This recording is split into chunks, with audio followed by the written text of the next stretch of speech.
Good morning बिलीवर्ड, आप सबका स्वागत है। आज जो हमारा विषय है जिसके बारे में हम सीखेंगे वो है क्या परीक्षाएं और कठिनाइयां परमेश्वर से आते हैं। ये साल जब शुरू हुआ था हमने एक दर्शन के साथ शुरू किया था। कितने लोगों को याद है वो दर्शन? क्या दर्शन था वो दर्शन जो देखा था वो था छटाई। इस साल के शुरुआत में हमने देखा था एक अंगूर का बाग, और हमने देखा था कि कैसे अगर एक अच्छा फल चाहिए तो छटाई ज़रूरी है, और वो जो छटाई है निरंतर होती है। और हम देखते हैं कि किसान निरंतर इस बात को देखता रहता है कि कौन सी डाली है जिसको छटाई की ज़रूरत है वो अच्छा फल प्राप्त करने के लिए। और वो केवल एक ही उद्देश्य से छटाई होती है कि जो डाली है वो और अधिक फल लेके आए। और जब ये समाचार मैंने सुना, एक सवाल जो है मेरे मन में आया जब प्रिया ने इस प्रचार को किया था। और एक पुत्र है, उन्होंने मुझसे पूछा था कि मुझे मालूम है कि परमेश्वर की ओर से कोई बीमारी या मुसीबतें नहीं आती, पर क्या परमेश्वर अनुमति देता है इन परीक्षाओं का, कठिनाइयों का हमारे जीवन में आने के लिए, जिससे हमारी छटाई हो। और मैंने उस समय उस पुत्र को जो है लिखा है, और आज भी जो है मैं आपके साथ इस प्रचार को बांटना चाहता हूँ, जो है कि क्या परीक्षाएं और कठिनाइयाँ हमारे जीवन में वो क्यों आती हैं। और अगर हम बाइबल में देखेंगे, ये जो शब्द हैं परीक्षाएं, कठिनाइयाँ, और इन शब्दों का जो उपयोग है वो अदल बदल करके हुआ है। अलग अलग जगहों में हम बाइबल में इसको पढ़ सकते हैं। लेकिन आज हम और गहराई में जाएंगे इस बात की कि ये जो परीक्षाएं हैं या कठिनाइयाँ जो हैं या प्रलोभन है, ये किस प्रकार की हैं। मेरा सवाल है फिर कि क्यों हमारे जीवन में वो परीक्षाएं और कठिनाइयाँ आती हैं। अगर आज आप लोग इस वचन को सुन रहे हैं, अगर आप कठिनाई और परीक्षा से मुक्त होना चाहते हैं तो ज़रूरी है कि आप अपना शरीर से बाहर निकले, और जब आप परमेश्वर के पास होंगे तो इन परीक्षाओं कठिनाइयों से मुक्त होंगे। लेकिन जब तक आप संसार में हैं, ऐसा कोई तरीका नहीं है इससे हम रह पाए। और अगर आप विश्वासी हैं, संसार में हैं, तो परीक्षाएं जीवन में आएंगी। यीशु मसीह भी जब इस संसार में थे, यीशु मसीह की भी परीक्षाएं हुई। और लिखा है जब शैतान ने परीक्षा ले ली और जब वो यीशु मसीह को नहीं गिरा पाया, लिखा है शैतान वहां से भाग गया यीशु मसीह के सामने से। और आपके जीवन में भी ऐसी होएगा, जब परीक्षाएं आएंगी, जब आप उन परीक्षाओं में अटल खड़े रहेंगे, सफल होंगे, शैतान आपके सामने से भी भाग जाएगा। और आपको मालूम है, मैंने बहुत सी ऐसी कलीसियाएं देखी हैं जो सिखाती हैं कि जो परीक्षाएं और कठिनाई आती हैं वो परमेश्वर की ओर से आती हैं, और वो हमें जाने देते हैं इन सब चीज़ों से, और वो परमेश्वर हैं जो इन परीक्षाओं को और कठिनाइयों को लेके आते हैं। इसीलिए बहुत सी गड़बड़ी जो है हम मसीह की देह में देख सकते हैं, क्योंकि उनको लगता है कि ये जो बीमारी है ये परमेश्वर ने उन्हें दी है, और इस बीमारी के ज़रिए वो मुझे कुछ सिखा रहे हैं, और वो चाहते हैं कि मैं इस बीमारी के बीच में मैं जब रहूं धीरज को सीखूं। और ये दुख की बात है कि लोग ऐसा विश्वास करते हैं, उनको लगता है कि जो हमारा जीवन है वो एक कक्षा की तरह है, जहाँ पे सारी चीज़ें हमारे जीवन में जो होती हैं, जो कठिनाइयाँ, जो परीक्षाएं, जो बुराइयाँ हमारे जीवन में होती हैं, ये एक अभ्यास के तरह है जिसमें हम लोगों को सिखाया जा रहा है और हम मजबूत होते हैं। और ऐसे विश्वास के साथ बहुत से ऐसे लोग हैं जो आज बैठे हैं, पर ये सत्य नहीं है। आइए हम एक अलग दृष्टिकोण को हम देखेंगे कि हमारी जो जीवन है केवल ऐसे नहीं है कि हम कक्षा में हैं। हम वचन को पढ़ेंगे और हम देखेंगे कि कैसे परमेश्वर पिता जो हैं हमसे बात करते हैं, क्योंकि बहुत से ऐसे विश्वासी लोग हैं जिनको लगता है कि वो जो अनुभव और बुरे अनुभव भी जो उनके जीवन में होते हैं वो परमेश्वर की ओर से हैं, वो उनको सिखा रहे हैं। और ये बात सही है कि हाँ, उनके जीवन में जो है गवाही उत्पन्न होती है, लेकिन वो लोग उसी गवाही को, उसी अनुभव को लेकर वचन बनाकर दूसरे लोगों को वो दे देते हैं, लेकिन वो जो है वो सत्य नहीं है। क्या आप अनुभव से सीख सकते हैं? हाँ, बिल्कुल सीख सकते हैं।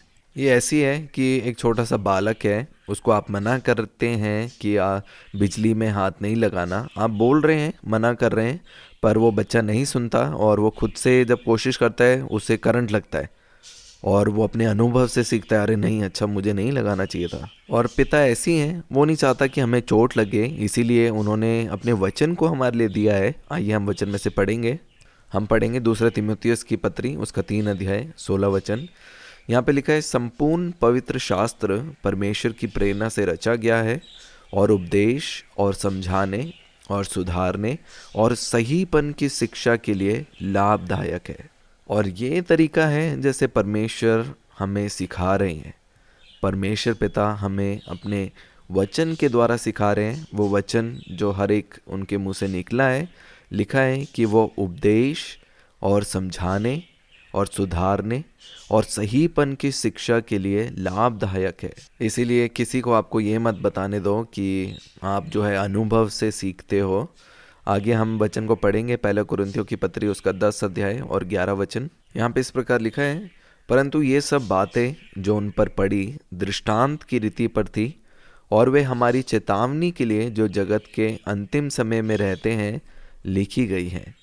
आपको मालूम है ये जो वचन है ये हम सब के लिए दिया गया, हमारा मार्गदर्शन करने के लिए। और केवल जो है परमेश्वर पिता हमें सिखाते हैं वचन के द्वारा, जो जीवित वचन उन्होंने हमारे लिए दिए। यहाँ पे ये नहीं लिखा कि वो हमें अनुभव से या कठिनाइयों से वो हमें सिखाएंगे। सिखाने का तरीका ये नहीं है। आपको मालूम है ये जो है इस समय ये आपकी कक्षा है। वो जीवन आपकी कक्षा नहीं है जिसमें आप जो है अनुभव से सीख रहे हैं। लेकिन जब भी आप कलीसिया में आ रहे हैं, जब आप वचन को सुन रहे हैं, आपको मालूम है वचन है जो हमारे सिखाने वाला है, जो हमें उपदेश करने वाला, समझाने वाला है। और वचन के द्वारा ही हम लोग और सीखते हैं। कोई बाहर की चीज़ नहीं है, लेकिन परमेश्वर के वचन से हमें वो सीख मिलती है। तो वचन और परमेश्वर पिता हमें क्या सिखा रहे हैं? सबसे पहला वो हमें हमारी पहचान के बारे में सिखा रहे हैं, उस नए मनुष्यत्व के बारे में कि अब मैं और आप वो पुराने आदम से नहीं है, लेकिन मैं और आप एक नए आदम से हैं। वो सिखा रहे हैं कि हमारी पहचान यीशु मसीह में क्या है और हमारी विरासत क्या है। हमारे पास लिखा है कि वो स्वर्गीय सारी आशीषें हैं यीशु मसीह में। वो हमें सिखा रहे हैं हर एक आत्मिक वरदानों के बारे में। और दूसरा वो हमें उस उद्देश्य के बारे में सिखा रहे हैं जिस उद्देश्य के लिए उन्होंने हमें इस संसार में भेजा है। आपको मालूम है मेरा और आपका जो कार्य है इस पृथ्वी में है वो ये है कि मैं और आप रखे गए हैं दुष्टों के काम को नाश करने के लिए। वो और अधिक पुत्रों को राज्य में लेके आना और हर एक दुष्ट के कामों को नाश करना है। हम पुत्र की पहचान में हम लोग क्या कर रहे हैं? हम लोग खोए हुए पुत्र को पिता की ओर लेके जाते हैं ताकि वो खोए हुए रिश्ते में वापस से जुड़ पाए। उसके द्वारा हम क्या कर रहे हैं? हम दुष्ट के कामों को नाश कर रहे हैं।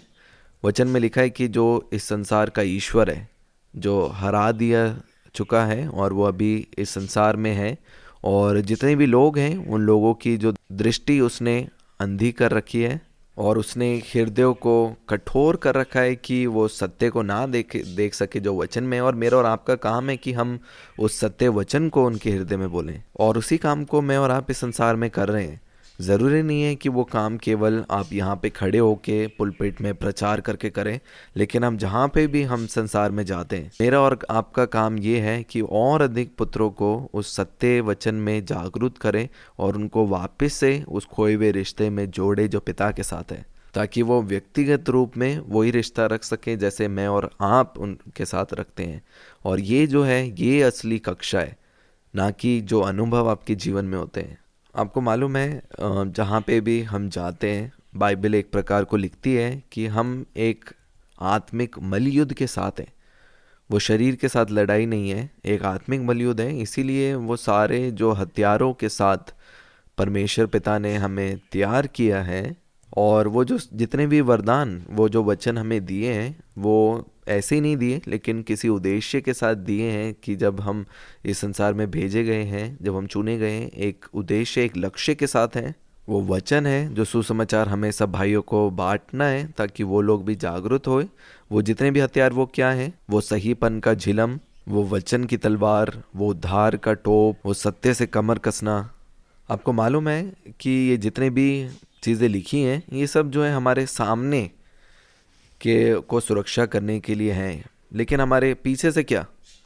पीछे से कोई भी चीज़ें हमला कर सकती हैं। आपको मालूम है ये जब वचन लिखा गया, पौलुस जो है वो जेल में लिख रहा है और वो एक रोमी सिपाही को वहाँ पे देख रहा था, और जब वो उन्हें देख रहा था पौलुस इसे लिख रहा था और वो देख रहा था कि हम आत्मिक रूप में भी हम बिल्कुल इसी समान हैं और पीछे के लिए कोई भी सुरक्षा के लिए नहीं है।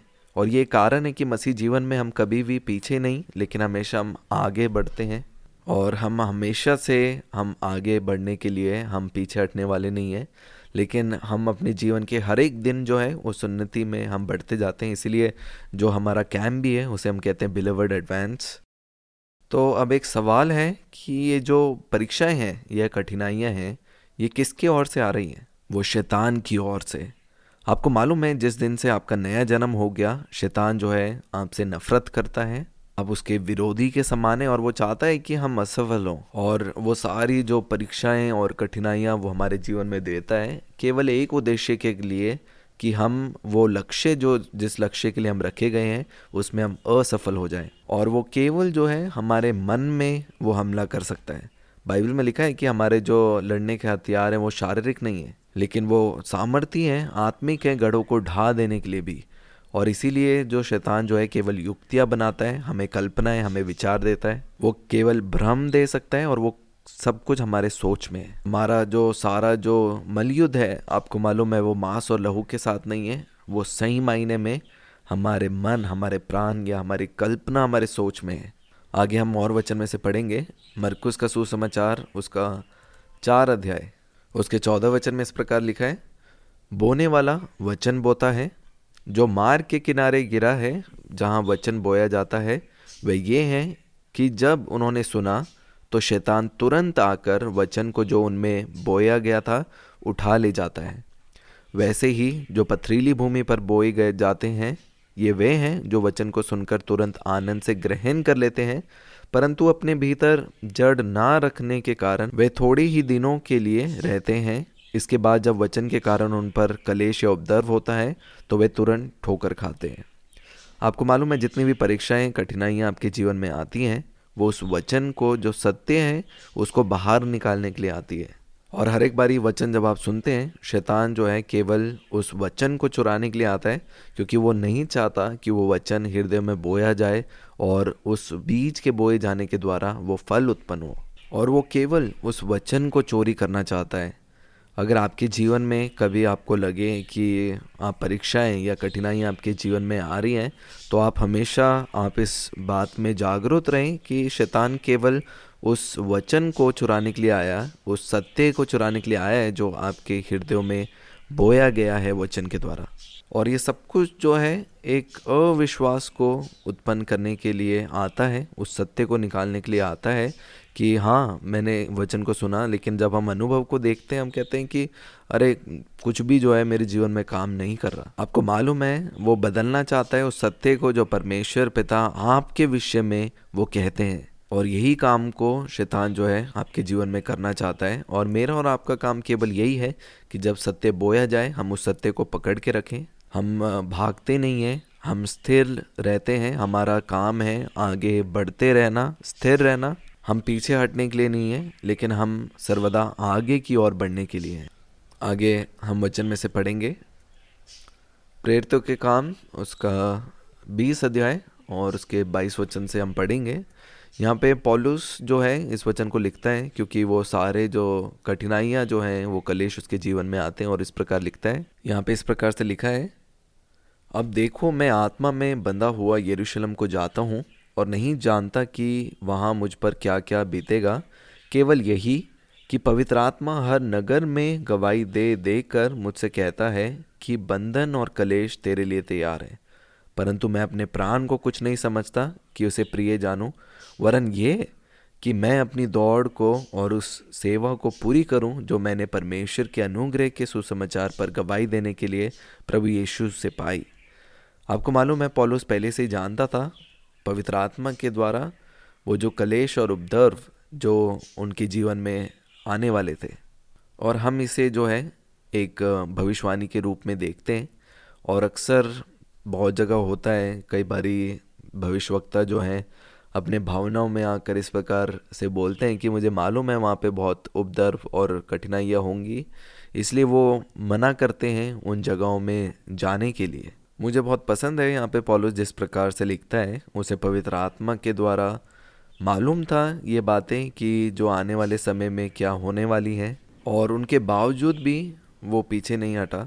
उसको मालूम था कि वो कलेश और उपद्रव आएंगे, और वो इस बात को कहते हैं, परंतु मैं अपने प्राण को कुछ नहीं समझता कि उसे प्रिय जानूं। और ये भी फ़र्क नहीं पड़ता था कि वो बंदी गृह में हैं, वो जंजीरों से जकड़े हुए हैं। वो केवल उस उद्देश्य को पूरा करने के लिए, उस लक्ष्य को पूरा करने के लिए था जो परमेश्वर पिता ने दिया है। आगे हम और वचनों को पढ़ेंगे। हम पढ़ेंगे दूसरे कुरिन्थियों की पत्री, उसका 12 अध्याय और उसके 7 वचन से हम पढ़ेंगे। आपको मालूम है जितनी भी परीक्षाएं आपके जीवन में आती हैं, वो इसीलिए आती हैं, कठिनाइयाँ और परीक्षाएं, कि आपको उस उद्देश्य से वो भटका दे। यहाँ पे वचन में पढ़ेंगे, 7 वचन में इस प्रकार लिखा है, इसलिए कि मैं प्रकाशनों की बहुतायत से फूल ना जाऊं, मेरे शरीर में एक कांटा चुभाया गया, अर्थात शैतान का एक दूत, कि मुझे घूंसे मारे ताकि मैं फूल ना जाऊं। ये वचन पौलुस ने लिखा उस समय में जब पौलुस जो है सुसमाचार बांट रहे हैं अलग अलग जगहों में जाके, और वो बड़ी अद्भुत रीति से जो है वो काम हो रहे हैं, और बहुत से प्रकाशन जो है उनको उस समय में दिए गए। और बहुत से लोगों को उस समय जब अशांति फैली पसंद नहीं था। और यहाँ पे जो लिखा गया है कि मेरे शरीर में एक कांटा चुभाया गया है, और बहुत से लोग को लगता है कि शायद ये कोई बीमारी या तकलीफ थी जो पौलुस के जीवन में आई। पर वचन में देखिए क्या लिखा है कि एक कांटा जो है चुभाया गया, अर्थात शैतान का एक दूत, वो एक व्यक्ति था कि मुझे घूंसे मारे ताकि मैं फूल ना जाऊं। आपको मालूम है ये जो शब्द है शरीर में एक कांटा चुभाया गया, वो एक मुहावरे की तरह है जो हम पुराने नियम में भी हम इसको पाते हैं। उस समय में जब इजरायली लोग को परमेश्वर ने कहा था जो कनान देश पे जाने के लिए, उनको उन पे हमला करने के लिए, और जो समूह और अलग भी लोग जो थे वहाँ पे उस देश में थे, और उन सभी को साफ करने के लिए कहा, वरना वो उन कांटे के समान होंगे जो शरीर में चुभाए जाएंगे, और वो एक उपद्रव या कलेश का कारण होगा अगर आप उनको वहाँ पे रखेंगे। और ये सावधान करने के लिए कहा कि वो जो अन्य जाति के लोग हैं उनको आप बाहर निकालें, जब आप उस भूमि में जा रहे हैं उनको वहाँ से साफ करें, वरना वो आपके शरीर में कांटे के समान होंगे। और यही मुहावरा नए नियम में भी इस्तेमाल हुआ। ये इब्रानी भाषा में लिखा गया है, और ये एक व्यक्ति के रूप में, और ये आया है जो उद्देश्य या लक्ष्य जो हमें दिया है उस उद्देश्य लक्ष्य से हटाने के लिए। और लोग इसको ऐसे अनुवाद करते हैं कि परमेश्वर ने उसे भेजा पौलुस को जो है दीन करने के लिए, कि वो घमंड में ना फूल जाए। क्योंकि यहाँ पे वचन में लिखा है कि मुझे घूंसे मारे ताकि मैं फूल ना जाऊं, और हमें लगता है कि ये इसीलिए किया कि कहीं वो घमंडी हो रहा हो और उसको दीन करने के लिए। लेकिन अगर आप इस बात की कल्पना करेंगे, वचन में लिखा है कि परमेश्वर जो है वो घमंडियों के विरुद्ध है, लेकिन उनका अनुग्रह जो है वो दीनों के साथ है। और क्यों परमेश्वर जो है शैतान का दूत भेजेंगे पौलुस के जीवन में, उनको दीनता सिखाने के लिए। और इसको और स्पष्ट करने के लिए हम आगे पढ़ सकते हैं। लिखा है, इसके विषय में मैंने प्रभु से 3 बार विनती की कि मुझसे यह दूर हो जाए। 3 बारी प्रार्थना करी पौलुस ने कि वो जो है दूर हो जाए। 3 बारी जो है वो कहा गया, लेकिन लिखा है वहाँ पे परमेश्वर ने कहा, नहीं, मेरा जो अनुग्रह है वो तेरे लिए बहुत है, क्योंकि मेरी सामर्थ निर्बलता में सिद्ध होती है। और आगे लिखा, इसीलिए मैं बड़े आनंद से अपनी निर्बलताओं पर घमंड करूँगा कि मसीह की सामर्थ मुझ पर छाया करती रहे। आपको मालूम है, हो सकता है आपके जीवन में आप एक परीक्षा या कठिनाइयों के समय से आप बीत रहे हों। आप याद रखें कि परमेश्वर कहते हैं कि मेरा अनुग्रह तेरे लिए काफ़ी है, और पिता ने उन सारे कामों का जो प्रयोजन है वो करके रखा है। और केवल आप इस बात में विश्राम करें कि परमेश्वर पिता का अनुग्रह जो है वो आपके लिए काफ़ी है। आपके जीवन के हर एक क्षेत्र में हमेशा जाने उनका अनुग्रह आपके लिए काफ़ी है। हम आगे बढ़ेंगे, और जैसे हम आगे बढ़ रहे हैं मैं अब बात करना चाहता हूँ कि जो परीक्षाएं हैं जो बाइबल में हम पाते हैं वो 2 प्रकार की हैं। एक परीक्षाएं जो हैं वो परमेश्वर की ओर से हैं, जिसके बारे में हम अभी बात करेंगे। लेकिन जिन परीक्षाओं के बारे में हम अभी बात कर रहे थे शुरू से लेकर, वो सारी जो परीक्षाएं वो शैतान के द्वारा हैं, क्योंकि शैतान वो सारे उपद्रव और परीक्षाएं भेजना चाहता है आपको उस उद्देश्य से भटकाने के लिए। और पहला शब्द यहाँ पे जो लिखा है वो है पियराजो। ये जो है एक ग्रीक शब्द है जिसका जो अर्थ है वो है प्रयास करना, और इसको हम पूरा ऐसे देख सकते हैं कि असफल करने का प्रयास करना। शैतान जो है आपको असफल करना चाहता है। ये ऐसी है जैसे चोर चोरी करने आता है और इससे पहले वो ताला तोड़े, वो देखना चाहता है कि कितना जो सामान है वो वहाँ से चोरी कर सकता है, और वो देखना चाहता है कि उस घर में वो कितना सामान जो है वो लूट सकता है, और वो ही काम को शैतान करता है। ये जो शब्द पियराजो है, इसका इस्तेमाल होता है उन परीक्षाओं की जगह में। हम आगे वचन में से पढ़ेंगे। मत्ती का सुसमाचार 4 अध्याय और उसके 22 वचन में लिखा है, तब यीशु आत्मा के द्वारा जंगल में ले जाए गए ताकि शैतान के द्वारा उनकी परीक्षा ली जाए। जो परीक्षा शब्द है ये वही पियराजो है जो ग्रीक शब्द अभी हमने सीखा। शैतान परखना चाहता था। यीशु मसीह ने बपतिस्मा लिया और वचन में लिखा है वो पवित्र आत्मा से परिपूर्ण थे, और वो जंगल में जाते हैं और शैतान जो परीक्षा लेने वाला आता है उस वचन को चुराने के लिए, क्योंकि वो भी जानता था कि एक वचन है जो यीशु मसीह तक पहुंचा है कि ये मेरा प्रिय पुत्र है जिससे मैं अत्यंत प्रसन्न हूँ, और उस वचन को चुराने के लिए जो है शैतान आया। तो शैतान हमेशा क्या करता है, जो वचन आप स्वीकार करते हैं उसे चुराने के लिए आता है। और फिर यीशु मसीह जो है वहाँ पे जाते हैं, परीक्षा लेने वाला आता है, और वही शब्द पियराजो जो है इस्तेमाल हुआ है। आगे हम पढ़ेंगे याकूब की पत्री 1 अध्याय उसका 13 वचन। यहाँ पे इस प्रकार से लिखा है, जब किसी की परीक्षा पियराजो हो तो वह ये ना कहे मेरी परीक्षा परमेश्वर कर रहा है, क्योंकि परमेश्वर बुराई से परीक्षा में नहीं पड़ता और ना ही वह किसी की परीक्षा करता है। मेरा विश्वास है ये वचन जो है काफ़ी बातों को स्पष्ट करता है कि परमेश्वर किसी भी कठिनाइयाँ या उपद्रव के द्वारा जो है वो बुराई के द्वारा परीक्षा नहीं करता। कोई भी बुरे अनुभव आपके जीवन में आए हैं या जिसमें अभी आप हैं, वो परमेश्वर की ओर से नहीं है, क्योंकि वो अनुभव हमें नहीं सिखाते।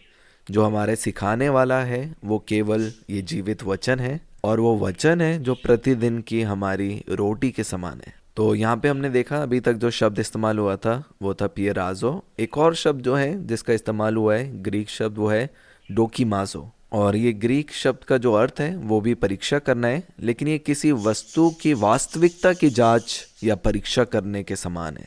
एक उदाहरण के रूप में अगर आप एक सिक्का है या फिर एक सोना है, अगर उसको परखना चाहते हैं, वो परीक्षा में ये शब्द इस्तेमाल होता है। क्योंकि अगर आप एक सोने को एक जुआरी के पास लेके जाते हैं, वो उसको परखने के लिए क्या करेगा, उस सोने को वो आग में परीक्षा करेगा, और अगर वो बिल्कुल खरा निकलेगा उसको एक अच्छी जगह में इस्तेमाल करेगा। और हम देखेंगे ये जो शब्द है डोकीमाजो परीक्षा, ये जो शब्द है ये कहाँ कहाँ इस्तेमाल हुआ है, और ये इसीलिए है ताकि उन बातों को स्पष्ट करें कि आप जानें कि जो परीक्षाएं, कौन सी परीक्षाएं हैं जो परमेश्वर पिता की ओर से हैं और कौन सी परीक्षाएं उनकी ओर से नहीं हैं। आगे हम वचन में से पढ़ेंगे दूसरा थिस्सलुनीकियों की पत्री उसका 2 अध्याय और उसके 2 वचन से पढ़ेंगे। यहाँ पे इस प्रकार लिखा है, लेकिन जैसा कि आप जानते हैं फिलिप्पी में पहले हमने कष्ट सहा और अपमान सहा, फिर भी हम अपने परमेश्वर में निडर थे कि हम साथ परमेश्वर के सुसमाचार को बहुत संघर्ष में बांटें, क्योंकि हमारी प्रोत्साहनता ना तो किसी भूल से आई थी, ना अशुद्धता से और ना ही छल से, परंतु जैसे परमेश्वर ने हमें योग्य ठहराया। ये जो शब्द योग्य है ये वही डोकीमाजो शब्द है कि परमेश्वर ने हमारे परीक्षा कर कर योग्य ठहराया कि सुसमाचार हमारे हाथ में सौंपा जाए। वैसे ही हम बोलते हैं ना मनुष्य को प्रसन्न करने के लिए, परंतु परमेश्वर को जो हमारे दिलों की परीक्षा, ये जो परीक्षा शब्द है यहाँ पे भी डोकीमाजो करता है। ऐसी ही परीक्षा परमेश्वर करते हैं, एक बालक के समान है। आप उनको कोई वस्तु देते हैं और देखते हैं कि क्या वो जिम्मेदार हैं, और अगर वो जिम्मेदार होंगे आप उन्हें और चीज़ें देते हैं। और इसीलिए जब हम देखते हैं वो परीक्षाएं होती हैं, वो केवल हमारे विश्वास को परखने के लिए, जो विश्वास परमेश्वर पिता ने हमें दिया है, हमारे हृदयों में रखा है उस विश्वास को, और लिखा है कि वो ही विश्वास को वो परखते हैं। वैसे ही जैसे आग में सोने को परखा जाता है और उसे चोखा करते हैं और उसी विश्वास के अनुसार वो बढ़ोतरी को करते हैं, उन्नति को देते हैं। आपको मालूम है, इससे पहले हम आगे बढ़े, मैं इस बात को कहना चाहता हूँ कि जितनी भी परीक्षाएं आती हैं वो आपको सिखाने के लिए नहीं आती, लेकिन आप कितना सीखे हैं उस बात को जांचने के लिए वो परीक्षाएं आती है। क्योंकि जो आप सीखते हैं वो वचन के द्वारा है। क्योंकि जब आप परीक्षा देना जाते हैं तब नहीं आप सीखते, क्योंकि अगर कोई परीक्षा आपके जीवन में आई है वो आपको सिखाने के लिए नहीं है, लेकिन जो आपने सीखा है उसको इस्तेमाल कर कर उस परीक्षा में सफल होकर आगे बढ़ने के लिए वो रखी गई। और अगर हम उस परीक्षा में सफल नहीं होते, आपको मालूम है वो परीक्षा बार बार शैतान लेके आता है, क्योंकि उसको मालूम है कि इस जगह में हम कमज़ोर हैं और असफल होते हैं। और वो बार बार परीक्षा हमारे जीवन में आती हैं जब तक हम उस पे हम सफल नहीं होते और हम आगे बढ़ते हैं। और तभी वो चाहते हैं कि हम केवल उन्नति को हम हमेशा प्राप्त करें। और यीशु मसीह भी जब इस संसार में थे उन्होंने इस बात को कहा कि इस संसार में तुम्हें परीक्षाएं आती हैं, कठिनाइयाँ होती हैं, कलेश होता है, लेकिन इस बात को कहते हैं कि ढांढस बांध दो, क्योंकि मैंने संसार को जीत लिया है। क्योंकि मैं जीत चुका हूँ तो आप भी जीत चुके हैं। हम जयवंत हैं उस मेमने के लहू के द्वारा और अपने वचन की गवाही के कारण। और हर एक चीज़ जो हमारी उन्नति के लिए, हमारी सफलता के लिए है, वो पहले से ही परमेश्वर पिता ने यीशु मसीह में हमें दे दी है। और इसीलिए जब परीक्षाएं आती हैं, जब हम उस पर सफल होते हैं, गवाही उत्पन्न होती है और ऐसे ही हम उन्नति से उन्नति की ओर बढ़ते रहते हैं। हमारे अनुभव से नहीं सीखते, हम वचन के द्वारा सीखते हैं। आगे हम वचन को पढ़ेंगे। हम पढ़ेंगे पहले तीमुथियुस की पत्री, उसका 3 अध्याय, उसके 10 वचन को हम पढ़ेंगे। यहाँ पे इस प्रकार से लिखा है, और ये भी पहले परखे जाएं। ये जो शब्द है परखे, ये वही शब्द है डोकिमाजो। तब यदि निर्दोष निकले तो सेवक का काम करें। ये कलीसिया के बीच में इस वचन को कहा गया है कि जब कोई नए जन कलीसिया में आते हैं उनको जांचें कि वो कितने जिम्मेदार हैं, इससे पहले कि आप उन्हें एक स्थान दें, नेतृत्व करने के लिए दें। अगर वो अच्छा कर रहे हैं तो हाँ, आप उनको वो स्थान दीजिए। तो जो परीक्षा है वही शब्द जो है इस्तेमाल हुआ है डोकिमाजो। आगे हम पढ़ेंगे याकूब की पत्री, उसका 1 अध्याय और 2 वचन पढ़ेंगे। यहाँ पे लिखा है, हे मेरे भाइयों, जब तुम नाना प्रकार की परीक्षाओं में पढ़ो, ये जो शब्द है यही परीक्षाएं जो शैतान से आती है, तो इसको पूरे आनंद की बात समझो, ये जानकर कि तुम्हारा विश्वास के परखे, ये जो शब्द है डोकिमाजो, जाने से धीरज उत्पन्न होता है। पर धीरज को अपना पूरा काम करने दो कि तुम पूरे और सिद्ध हो जाओ और तुम में किसी बात की घटी ना रहे। तो यहाँ पे हम देखते हैं वचन में लिखा है कि परीक्षाएं जो हैं वो आती हैं, लेकिन आनंद मनाओ कि जब तुम्हारा जो विश्वास है जब वो परखा जाएगा डोकिमाजो, तो उसके द्वारा धीरज उत्पन्न होता है, वो फल उत्पन्न होता है। और उसके पर धीरज को अपना पूरा काम करने दो कि तुम पूरे और सिद्ध हो जाओ। परमेश्वर जो है हमें उस सिद्धता की ओर लेके चलते हैं। और मुझे बहुत पसंद है जैसे रोमियो की पत्री में लिखा है कि जो परमेश्वर से प्रेम करते हैं उनके लिए सब बातें भलाई को उत्पन्न करती है। इसलिए आपके जीवन में कोई भी परीक्षाएं क्यों ना आ रही हों, आप जाने कि परमेश्वर हमेशा आपके साथ है। जो बातें अपने वचन में सीखी हैं उस पर आप स्थिर रहें और जानें कि परमेश्वर पिता भला है। आगे हम वचन में से पढ़ेंगे पहले पत्रस की पत्री, उसका 1 अध्याय और 6 वचन को। यहाँ पे इस प्रकार से लिखा है, इस कारण तुम मगन होते हो, यद्यपि अवश्य है कि अभी कुछ दिनों के लिए नाना प्रकार की परीक्षाओं के कारण दुख में हो, और ये इसलिए है कि तुम्हारा परखा हुआ विश्वास, जो आग से ताए हुए नाशवंत सोने से भी कहीं अधिक बहुमूल्य है, यीशु मसीह के प्रकट होने पर प्रशंसा और महिमा और आदर का कारण ठहरे। उससे तुम बिन देखे प्रेम रखते हो, और अब तो उस पर बिन देखे भी विश्वास करके ऐसे आनंदित और मगन होते हो, जो वर्णन से भी बाहर है और महिमा से भरा हुआ है, और अपने विश्वास का प्रतिफल अर्थात आत्माओं का उद्धार प्राप्त करते हो। तो यहाँ पे इस बात को लिखा है कि जब परीक्षाएं आती हैं तो उसे आनंद की बात समझो, क्योंकि जब भी परीक्षाएं आती हैं आप जाने कि वो आपकी उन्नति के लिए है, आपको एक नए स्तर पर लेके जाने के लिए है, क्योंकि जब आपका विश्वास जब वो परखा जाता है और आप उसमें सफल होते हैं तो वो एक सोने के समान है जो आग में ताया गया है, और वो और अधिक सिद्ध होता है। और वो आपके जीवन के स्तर में आपको पीछे हटाने के लिए नहीं है, लेकिन उस क्षेत्र में आपको आगे बढ़ाने के लिए। इसीलिए किसी भी बात की चिंता मत करो। जो परीक्षाएं आती हैं वो केवल एक ही उद्देश्य से है कि आपको आपके लक्ष्य से वो हटा दे, लेकिन सत्य में आप बने रहें। अब जब हमें मालूम है कि जो परीक्षाएं जो हैं हमारे जीवन में आती हैं, तो हम उस परीक्षाओं के लिए हम लोग तैयारी में रहे, इस बात को हम सीखेंगे। उस समय में जब परीक्षा के बीच में आप हैं, तब ज़रूरी है कि आप ये जो वचन है उस वचन के प्रति आप विश्वास योग्य रहें।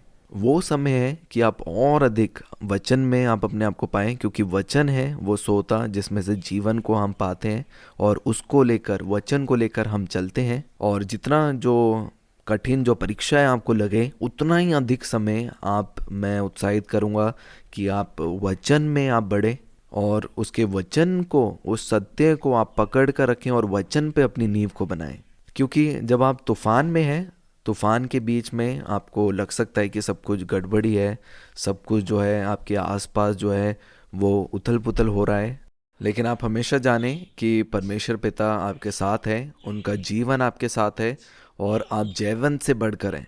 एक फल है जो आपके लिए रखा है हर एक परीक्षाओं के बाद। और जब भी आप परीक्षा में जाएं, आप हमेशा जानें कि वो वचन है जो आपको सिखाने वाला है, और वचन में आप बना के रखें। ऐसे हम पढ़ते हैं कि जब यीशु मसीह परखे गए और जब परख लिया, शैतान जो है उनके सामने से चला गया। और वैसे ही हमारे जीवन में भी जब परीक्षाएं आती हैं, जब हम सफल होते हैं, आपको मालूम है एक समय आएगा, जितनी भी परीक्षाएं हैं जब आप उसमें सफल होंगे, शैतान आपके सामने से भी वो भाग जाएगा। अब मैं आपको उत्साहित करना चाहता हूँ कि जब भी आप परीक्षाओं में हैं तो आप वचन में आप ज़्यादा समय बिताएं, आप वचन को पढ़ें।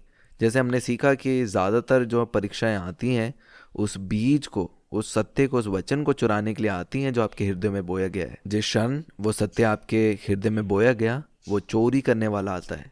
आगे हम वचन में से पढ़ेंगे प्रेरितों के काम उसका 16 अध्याय और 25 वचन को हम पढ़ेंगे।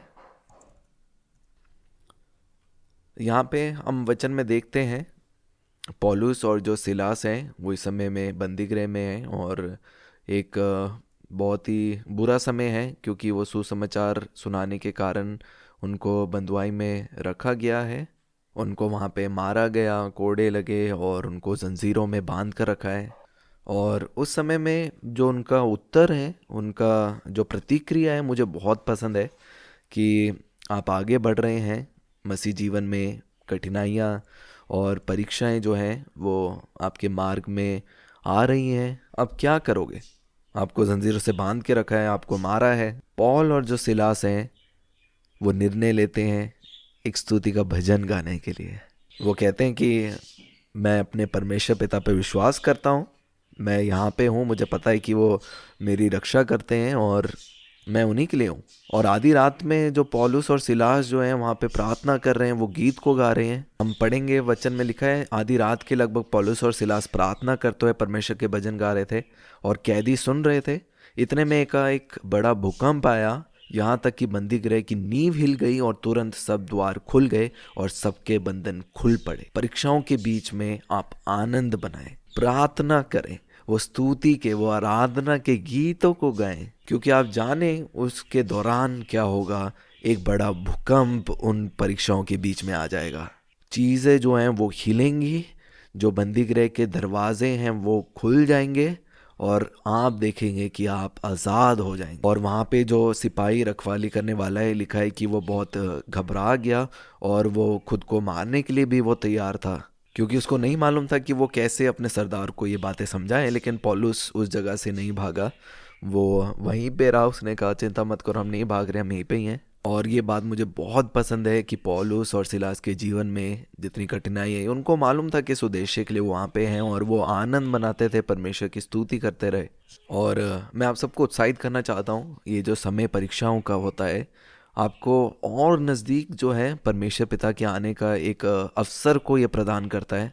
इसलिए आप उन परीक्षाओं और कठिनाई के बीच में कुड़कुड़ाए मत, क्योंकि शैतान जो है चाहता है कि आप उन समय कुड़कुड़ाएं और वो समय जो है आप परमेश्वर से और दूर हो जाओ, क्योंकि वो आपके पास आएगा, कहेगा देखिए वचन तो काम नहीं करता। और जब आप उन बातों पे विश्वास करेंगे वहाँ से चीज़ें और बुरी निकलती जाएंगी। इसीलिए अपना जो विश्वास है केवल वचन पर स्थिर रहे। इसलिए हमेशा इस विचार में रहे कि परमेश्वर पिता भला है, वो भले पिता हैं। उन्होंने सारी जो ज़रूरत की चीज़ें हैं वो हमेशा मुहैया कराई है, वो मुझे लज्जित ना होने देंगे। उस समय में चौकस रहें और सावधान रहें, क्योंकि परमेश्वर पिता की इच्छा नहीं है कि ये चीज़ें आपके जीवन में रहें। पिता का हृदय नहीं है, केवल वचन में आप बने रहें। उस कुड़कुड़ाहट को, उस सड़ाहट को आप अपने जीवन से दूर रखें, क्योंकि वो जो शरीर का कांटा है, ऐसे लोग जो हैं आपके जीवन में आएंगे जो आपको परमेश्वर से बैर उत्पन्न करेंगे, उनके लिए बुरा कहने के लिए मजबूर करेंगे और अपने मुंह से बुरी बातें निकालने के लिए उत्साहित करेंगे। लेकिन आप जो हैं उस सड़ाहट से आप दूर रहिए। कोई भी जन अगर ये कह के आ रहा है कि जो बुराई है, जो समस्या है वो परमेश्वर पिता की ओर से है, आप जानें कि ये पिता का हृदय नहीं है। क्योंकि जो दुष्ट है वो कभी भी नहीं चाहता कि आप उन्नति करें आत्मिक रूप से, और वो अपनी सारी कोशिश करता है, युक्तियाँ बनाता है हमें असफल करने के लिए। तो आप हमेशा उन लोगों से दूर रहें जो आपको लगता है कि आपको वो कुड़कुड़ाहट को या उस सड़ाहट को परमेश्वर पिता के प्रति वो बढ़ा रहे हैं। क्योंकि जब भी कोई भी बात आपको बुरी लगती है और आपको चुभती है, जो परमेश्वर के प्रति वो नफ़रत को लेके आती है, आपको मालूम है वो एक ऐसी दीवार की तरह है जो आपको रोकती है उनके साथ रिश्ते में और बढ़ने से। इसलिए कोई भी सड़ाहट जो है आप अपने जीवन में ना रखें, ना ही परमेश्वर के प्रति, ना ही लोगों के प्रति, और उस प्रेम को आप प्रकट करें जो स्वभाव पिता का है। आगे हम वचन में से पढ़ेंगे प्रेरितों के काम उसका 28 अध्याय और 3 वचन से पढ़ेंगे। यहाँ पे हम देखते हैं पौलुस जो है वो माल्टा द्वीप में है, कैसे वो एक जहाज़ में था, और जिस जहाज़ में था वो जहाज़ जो है वो तूफ़ान में जो है वो नाश हो जाता है। और वो यहाँ पे द्वीप में आते हैं, वहाँ पे बारिश है, उनको ठंड लग रही है, और वहाँ पे वो आग जलाने के लिए जो है लकड़ियाँ इकट्ठा कर रहे हैं। यहाँ पे 3 वचन से पढ़ेंगे। यहाँ पे लिखा है, जब पौलुस ने लकड़ियों को गट्ठा बटोर कर आग पर रखा तो एक सांप आँच पाकर निकला और उसके हाथ से लिपट गया। जब उन निवासियों ने सांप को उसके हाथ से लटके हुए देखा तो आपस में कहा, सचमुच ये मनुष्य हत्यारा है कि यद्यपि समुद्र से बच गया तो भी न्याय ने जीवित रहने ना दिया। तब उसने सांप को आग में झटक दिया और उसे कुछ हानि ना पहुंची। पर वे बाट जोते थे कि वह सूझ जाएगा या एकाएक गिर के मर जाएगा। तो आप कल्पना करें, आप 3 हफ्तों से आप जहाज़ में हैं कि आपके पास खाना नहीं है, वहाँ पे आपको ठंड लग रही है, और फिर सांप जो है वो आपको काट लेता है। मतलब परिस्थिति कितनी कितनी ख़राब जो दिख रही है कि इतनी परेशानी झेलने के बाद भी आपको मालूम है एक और परेशानी आ रही है, और सांप जो है उसके हाथ को काटता है पौलुस के, और वो ऐसे सांप को झटक देता है ऐसे कि मुझे चिंता नहीं है, नहीं फ़र्क पड़ता। आपको मालूम है इस उदाहरण से मैं आपको उत्साहित करना चाहता हूँ, आपके जीवन में जब कठिनाइयाँ आती हैं, मुश्किलें आती हैं, परीक्षाएं आती हैं, आप उसको केवल ऐसे झटक दें कि मुझे चिंता नहीं है इसकी, मुझे फ़र्क नहीं पड़ता कि मैं अपना समय इसको सोचने में बिताऊं। चाहे परीक्षाएं आपके जीवन में आ भी जाएं, लेकिन पौलुस के तरह आप केवल उसे आप झटक दें और आप जानें कि मैं कभी भी पीछे नहीं हटूंगा, मैं आगे की ओर बढ़ूंगा अपने परमेश्वर पिता के पास, क्योंकि मुझे पता है मेरे परमेश्वर पिता ने मेरे लिए जो रखा है वो बहुत उत्तम है। और मैं सिखाया जाऊंगा केवल परमेश्वर के वचन के द्वारा जो जीवित है, ना कि अपने अनुभव के द्वारा। जो बुरे अनुभव मेरे जीवन में आते हैं वो मेरे शिक्षक नहीं है, लेकिन वो परमेश्वर का वचन है जो मुझे दृढ़ करता है, जो मुझे संभालता है, और परीक्षाओं के समय में जो मुझे सामर्थ देता है। मुझे बहुत पसंद है जब यीशु मसीह नाव में थे। आपको मालूम है यीशु मसीह ने जब वहाँ पे प्रचार किया, उन्होंने कहा कि आओ नाव में हम चलते हैं और उस पार हम चलते हैं। और जब वो उस पार जा रहे हैं, यीशु मसीह जो है नीचे जो है नाव में सो रहे हैं, और अचानक से जो है हम देखते हैं वहाँ पे एक बड़ा तूफान आ जाता है। तो यीशु मसीह के द्वारा वो वचन जो है वहाँ पे बोला गया और लोगों ने वचन को सुना, और उस वचन के बीच में अब हम देख रहे हैं कि तूफान आ गया। यीशु मसीह क्या कर रहे हैं? वो सो रहे हैं उस समय में, क्योंकि उनको मालूम है उन्होंने वचन को दिया है और वो उस पार पहुंचेंगे। लेकिन हम देखते हैं वहाँ पे उस समय में चेले जो है वो घबरा गए, उस तूफान को देख के वो डर गए कि हम नाश हो जाएंगे। वो पूरे दिन या पूरे हफ्ता जो है यीशु मसीह के साथ रहे थे, उन्होंने देखा था वो चिन्ह चमत्कार, उन सेवकाई के कामों को, और कैसे यीशु मसीह ने कहा था कि आओ अब हम उस पार को हम चलेंगे। और उसके बावजूद भी वो चिंता आ गई और वो घबरा गए कि क्या हम उस तरफ पहुंच भी पाएंगे या नहीं। और मैं सच में मैं अपने दिल से प्रार्थना करता हूँ मेरे लिए, कलीसिया के लिए, कि तूफ़ानों के बीच में एक अच्छी नींद आना जो है हम सीख जाए। कल्पना करें इस दृश्य को कि परीक्षाएं, कठिनाई आपके जीवन में आ रही है और उस समय में आप आराम से एक मीठी नींद आप ले रहे हैं। क्योंकि ये कल्पना मुश्किल है कि तूफ़ान आ रहा है नाव में और सारी चीज़ें जो हैं इधर उधर हिल रही हैं, उसके बीच में भी एक जन है जो सो रहा है। मैं प्रार्थना करता हूँ कि हम वैसे हो जाएं, कि हम उस विश्राम में बने रहें कि जब परीक्षाएं या तूफान भी हमारे जीवन के आसपास नाव में टकरा रहे हों, हम लोग एक अच्छी सी मीठी सी नींद हम सो रहे हों। और ये विश्राम है जो उसने हमें दिया है, क्योंकि और कोई नहीं, यीशु मसीह है जो मेरा और आपका विश्राम स्थान है। इसलिए तूफानों के बीच में हमें सीखना है कि कैसे हम उथल पुथल ना हो, हम घबराएं ना, जैसे चेले डरे। क्योंकि लिखा है चेले जब यीशु मसीह के पास गए, उन्होंने कहा कि क्या गुरु तेरे को हमारी चिंता नहीं है? तो यीशु मसीह ने कहा वहाँ पे उनको डांट कर कि हे अल्प विश्वासियों। और वहाँ पे सच में यीशु मसीह का मन खेदित था, क्योंकि जो चेले हैं हमेशा यीशु मसीह के साथ रहे हैं और उन्होंने वो चिन्ह चमत्कार देखे जो यीशु मसीह ने किए, और उनको ये था कि क्या तुम्हें अभी भी विश्वास नहीं हुआ? और हम देखते हैं कैसे उनको बोलने के बाद वो तूफ़ान के पास, उनको तूफ़ान को शांत करने के लिए उन्होंने वचन को बोला, तूफ़ान शांत हो गया और वो दूसरी तरफ पहुंच गए। और आप भी हमेशा जानें कि जब भी तूफ़ान आपके आपके चारों तरफ आ रहा है, यीशु मसीह योग्य है आपको उस पार पहुंचाने के लिए। क्योंकि जब भी वचन आपके हृदय में बोया जाता है, जब सत्य आपके पास आता है, आपको मालूम है वो तूफान आएंगे, अनुभव आने की कोशिश करेंगे आपको बताने के लिए, ये सवाल पूछने के लिए कि क्या आप उस तरफ पहुंच पाओगे सच में। पर आप जाने कि यीशु मसीह जो आपकी नाव में है, जो आपके अंदर है, वो योग्य है, वो सामर्थ्य है आपको उस तरफ पहुंचाने के लिए। इसलिए हर समय जब परीक्षाएं आई, आप अपने आप को उस वचन में और अधिक आप डुबोए, वचन में आप बने रहें और जानें कि हर एक अंधकार के बाद आपको वो ज्योति दिखाई देगी।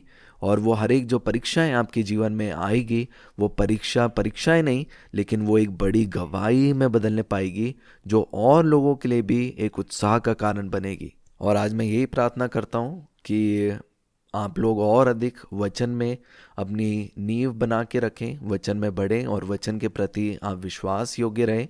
क्योंकि जब तक हम इस संसार में हैं, हमें शरीर में है, परीक्षाएं जो हैं हमारे जीवन में आएगी, लेकिन हर एक परीक्षाओं में जब हम सफल होकर निकलेंगे, हम और अधिक विश्वास में बढ़ोतरी पाएंगे और उन्नति को प्राप्त करेंगे और परमेश्वर पिता के और नज़दीक हम जाएंगे।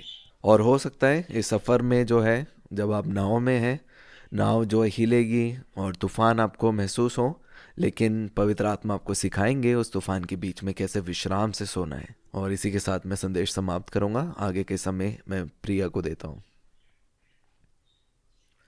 तो जैसे आज हमने सीखा, एब्रेन जो है तूफान के बारे में बात कर रहे थे कि आप तूफान के शांत होने के बाद अब क्या इंतज़ार कर रहे हैं, किस वस्तु को देखने के लिए?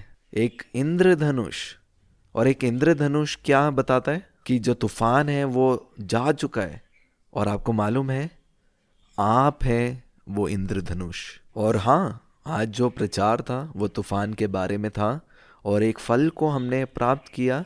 और जैसे हमने देखा कि जो प्रचार भी शुरू हुआ वो एक गवाही के द्वारा वो प्रचार शुरू हुआ, एक गवाही जिसमें हमने सुना कि हाँ, जो एक तूफान था और जब वो उस तूफान में होकर गुजरे, वो एक ऐसे ही था जैसे उस तूफान के बीच में वो एक इंद्रधनुष के समान है। और उस तूफान के बीच में हमने देखा लोग जो उनके पास आए, उन लोगों ने भी उस शांति को, उस विश्राम को पाया। नूह के बारे में हम सब जानते हैं कि कैसे नूह को एक वचन मिला वो नाव बनाने के लिए, और नूह उस वचन के लिए विश्वास योग्य रहा और उसने उस नाव का निर्माण किया। और नूह के समेत वो पूरा जो परिवार उस नाव के अंदर था वो बच गए, और वो लोग इंतज़ार कर रहे थे और एक चिन्ह उनके लिए मिला। उस वचन को हम पढ़ेंगे उत्पत्ति 9 अध्याय में, उसके 8 वचन में इस प्रकार लिखा है, फिर परमेश्वर ने नूह और उसके पुत्र से कहा, सुनो, मैं तुम्हारे साथ तुम्हारे पश्चात जो तुम्हारे वंश होगा उसके साथ भी वाचा बांधता हूँ, और सब जीवित प्राणियों से भी जो तुम्हारे संग है, क्या पक्षी, क्या घरेलू पक्षु, क्या पृथ्वी के सब बनेले पक्षु, पृथ्वी के जितने जीव जंतु जहाज से निकले हैं। और मैं तुम्हारे साथ अपनी ये वाचा बांधता हूँ कि सब प्राणी फिर जल प्रलय से नष्ट ना होंगे, और पृथ्वी का नाश करने के लिए फिर जल प्रलय ना होगा। फिर परमेश्वर ने कहा, जो वाचा मैं तुम्हारे साथ और जितने जीवित प्राणी तुम्हारे संग हैं उन सब के साथ भी युग युग की पीढ़ियों के लिए बांधता हूँ, उसका ये चिन्ह है, मैंने बादल में अपना धनुष रखा है, वह मेरे और पृथ्वी के बीच में वाचा का चिन्ह होगा। तो तूफान के बाद हम क्या देखते हैं? एक इंद्रधनुष। मैं और आप एक इंद्रधनुष है, और इंद्रधनुष चिन्ह होगा कि अब दोबारा से कोई तूफान ना आएगा। आप मेरे पीछे कहिए कि मैं वो इंद्रधनुष हूँ, मैं हर एक तूफान के ऊपर उस विजय को प्राप्त करूंगा। मेरा विश्वास है आज का जो वचन है जो आपके हृदय में बोया गया वो एक भविष्यवाणी के रूप में है। अगर कोई भी आप तूफानों के बीच में हैं, वो विश्राम में परमेश्वर पिता आपको लेके आ रहे हैं। और आज हमने जाना कि कैसे हम परीक्षाओं के बीच में जाने कि कौन सी जो परीक्षाएं हैं वो परमेश्वर की ओर से हैं, कौन सी उनकी ओर से नहीं है। और एक वचन मुझे बहुत अच्छा लगा कि कैसे एक जो परीक्षाएं जो आती हैं जो शैतान की ओर से हैं, लेकिन उसके बीच में जो तुम्हारा विश्वास जो है परखा जाना, धीरज उत्पन्न होता है जो परमेश्वर की ओर से है, और उसके द्वारा हम सिद्ध बनते जाते हैं। और मैं आप सभी को उत्साहित करती हूँ, और मैं आगे इस वचन को पूरा हम पढ़ेंगे। उत्पत्ति में लिखा है, मैंने बादल में अपना धनुष रखा, वह मेरी और पृथ्वी के बीच में वाचा का चिन्ह होगा, और जब मैं पृथ्वी पर बादल फैलाऊंगा तब बादल में धनुष दिखाई देगा, तब मेरी जो वाचा तुम्हारे और सब जीवित शरीरधारी प्राणियों के साथ बंधी है उसको मैं स्मरण करूंगा। तब ऐसा जल प्रलय फिर ना होगा जिससे सब प्राणियों का विनाश हो।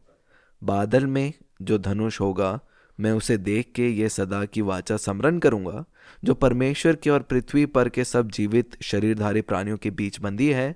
फिर परमेश्वर ने नूह से कहा, जो वाचा मैंने पृथ्वी भर के सब प्राणियों के साथ बांधी है उसका चिन्ह यही है। क्या आपको मालूम है वो इंद्रधनुष जो है वो यीशु मसीह है? क्योंकि धनुष का जो एक चिन्ह था वो यही था कि अब कोई भी विनाश नहीं आएगा लोगों को मारने के लिए, और यीशु मसीह वो हमारे लिए इंद्रधनुष है। और आज जो गवाही थी वो भी ऐसी थी कि वो जब उस तूफान के अंदर गई वो दूसरे लोगों के लिए एक इंद्रधनुष के समान थे, और वो जितनी भी इवेंट या मीटिंग थी वो वहाँ पे बहुत सफल रही, सिर्फ यीशु मसीह जो उनके अंदर है उस इंद्रधनुष की वजह से। और मैं आपको उत्साहित करती हूँ, तूफान कितना भी बड़ा क्यों ना हो, लेकिन आप आज उस इंद्रधनुष को देखने पाएंगे। तो आइए हम जो है समाप्त करेंगे आज वो आत्मिक भेंट के द्वारा।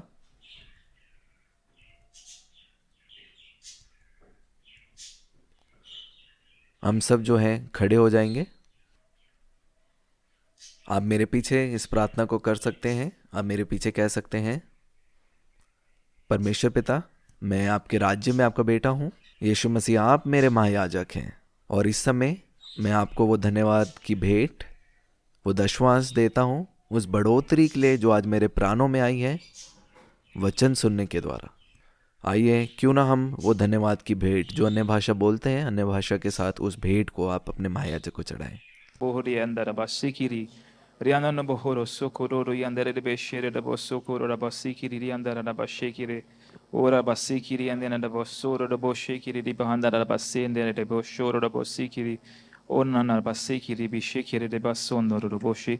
Father, I just pray right now for all of those who have heard this word. I just thank you that this word has come. We just thank you for the seed. I come against any sort of attack that's coming against your beloved. We just thank you that your word is more and than able to equip us, Father. And we just thank you, Father, that this word is going to produce fruit, and we're going to see this fruit that remain. And we just thank you for the lives that are going to be transformed. We just thank you, Father, for that we are advancing. We just thank you that we are destroying the works of the devil. And we just thank you for the ever increasing life and the glory that's coming our way. In Jesus' name, amen.